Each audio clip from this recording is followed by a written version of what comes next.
निशा आपल्या वेगळ्याच विश्वात रममाण झाली होती. सासूबाईंना तर सुनेचे लाड कौतुक करायला दिवस कमी पडायचा.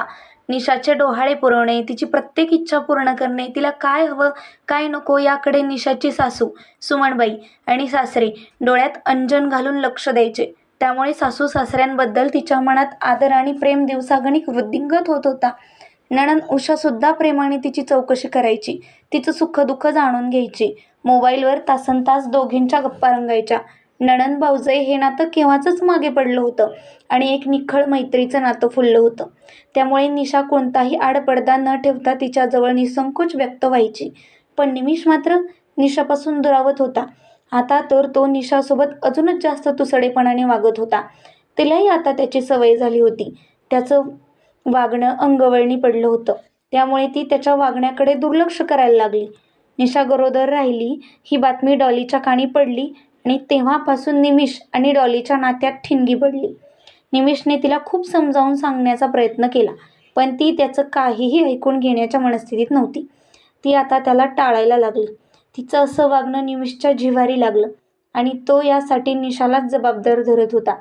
त्याच्या मनात निशाबद्दल घृणा निर्माण झाली. तो अजूनच जास्त व्यसनाच्या आहारी गेला. आता तर तो बिलकुलच निशाशी बोलेनासा झाला. निशाचा जीव तिळतिळ तुटत होता. दुःखाचा विळखा जणू अजगरासारखा तिच्या भोवती पडला होता. हा विळखा काही केल्यास सुटत नव्हता. उलट तो हळूहळू जास्तच आवळत चालल्याचा निशाला भास होत होता. पण तिचा नाईलाज होता. निमिषच्या आई वडिलांनी बहिणीने त्याला खूप समजावून सांगितलं, पण डॉली नावाचं भूत त्याच्या मानगुटीवरून उतरतच नव्हतं. डॉलीने आता मात्र त्याला आहेरलं होतं. ती त्याला टाळत होती, ना त्याला भेटत होती ना त्याच्याशी बोलत होती. आता तर तिने नवीन मासा गळाला लावला होता.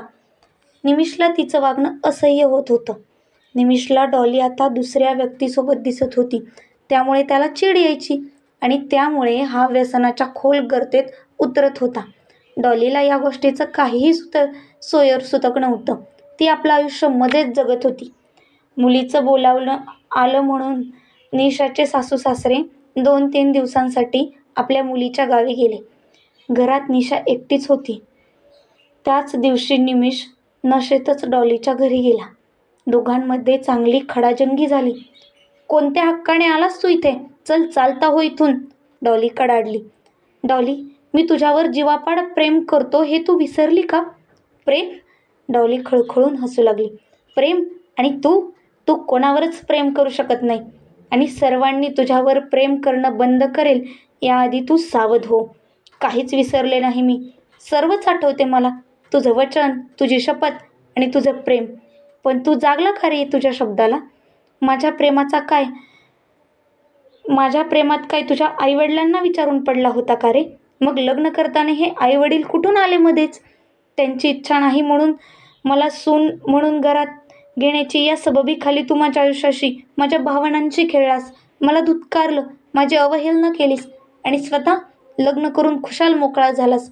तरीही मी तुझ्या प्रेमाचा आदरच केला, तुला जपतच आले, तुझ्या प्रत्येक शब्द प्रमाण मानून आंधळ्यासारखी तुझ्यावर विश्वास ठेवत आले. आता तर तू बाप होणार आहेस, म्हणजे तू तुझा संसार फुलवत आहे, तुझं जग तू सजवत आहे. मी कुठे आहे तुझ्या जगात? काय नाव आहे तुझ्या माझ्या नात्याला? समाज मान्य करेल का हे नातं? तू मला नको आहेस आता. माझ्या आयुष्यात सुनय आलाय, त्याच्याशी लग्न करून मलाही सेट व्हायचं आहे. त्यामुळे आजपासून तुझा आणि माझा मार्ग वेगळा. चल चालता हो इथून, नाही तर. डॉली मनातील सगळी गरळ ओकत होती. निमिषला आता गरगरायला लागलं होतं. डॉलीचे शाब्दिक बाण त्याच्या मनाला छिन्नविच्छिन्न करून गेले. नियतीचा खेळ अजबच असतो. नियतीच्या या चक्रात माणूस बदलत नसला तरी त्याच्या भावना, स्वभाव केव्हा हेलकावे घेऊन पलटी घेईल हे कोणीच सांगू शकत नाही. डॉलीने अशीच पलटी मारली. निमिष तडक तिच्या घरून निघाला.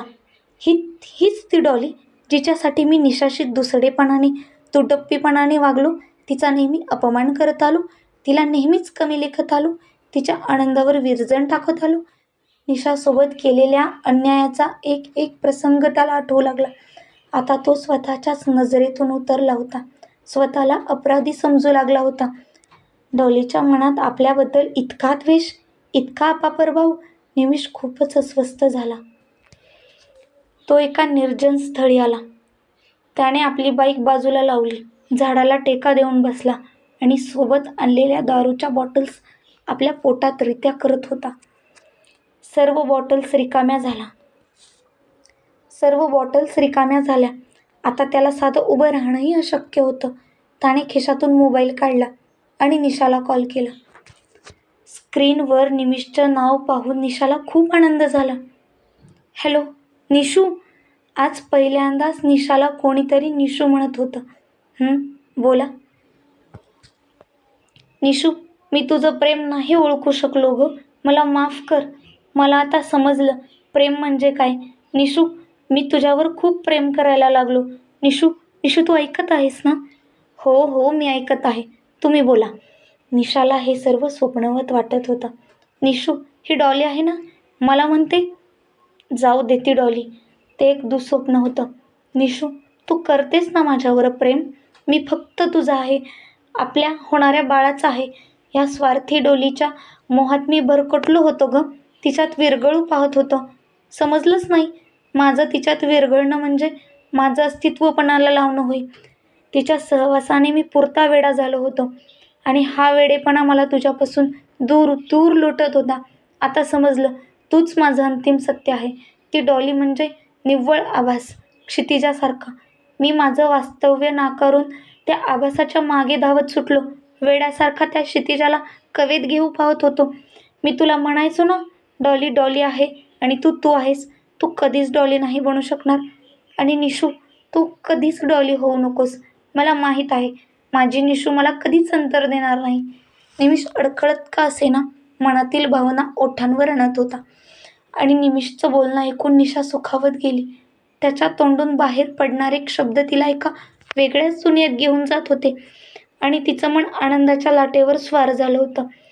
निमिष इतका सुंदर बोलू शकतो यावर थोडा वेळ तिचा विश्वासच बसला नाही. तिने भोगलेल्या सर्व व्यथा विसरून ती निमिषचे शब्द कानात प्राण आणून ऐकत होती. तिच्या चेहऱ्यावर मंद स्मित विजयाची पताका मिरवत विलसत होती. आपण एक साम्राज्य पादक्रांत करत विजय मिळवल्याची भावना त्या मंद स्मितात एक वेगळाच निखार पेरत होता. निमिषच्या प्रेमाच्या 2 शब्दासाठी आसुसलेली निशा आज निमिषचं प्रेम वर्षावात देहभान विसरून नखशिकांत चिंब चिंब भिजत होती. निमिषचं बोलणं कधी संपूच नाही असं तिला वाटत होतं. निशू, तू ऐकत आहे ना? केलंस ना तू मला माफ? निमिष विनवणी करत होता. अहो, मी तुमच्यावर नाराज नाहीच, त्यामुळे माफ करण्याचा प्रश्नच येतो कुठे. तुम्ही या लवकर घरी, निशा प्रेमाने म्हणाली. ठीक आहे, मी लवकरच. पुढचं वाक्य पूर्ण होण्याआधीच फोन कट झाला. Oh shit, mobile switch off झाला वाटते. निमिष मनाशीच पुटपुटला. त्याने मोबाईल खिशात ठेवला आणि तो गाडीवर बसला. त्याने गाडीला किक मारली आणि तो घराच्या दिशेने निघाला. धन्यवाद मित्र आणि मैत्रिणींनो, तुम्ही आतापर्यंत काचाभूल एक अनोखी प्रेम कहाणीचे 4ही भाग ऐकले आहेत. ते तुम्हाला कसे वाटले ते कमेंट बॉक्समध्ये नक्की सांगा आणि आपल्या चॅनलला सबस्क्राईब करा. आणि पुढचा भाग लवकरच मी घेऊन येत आहे. Stay tuned. Thank you.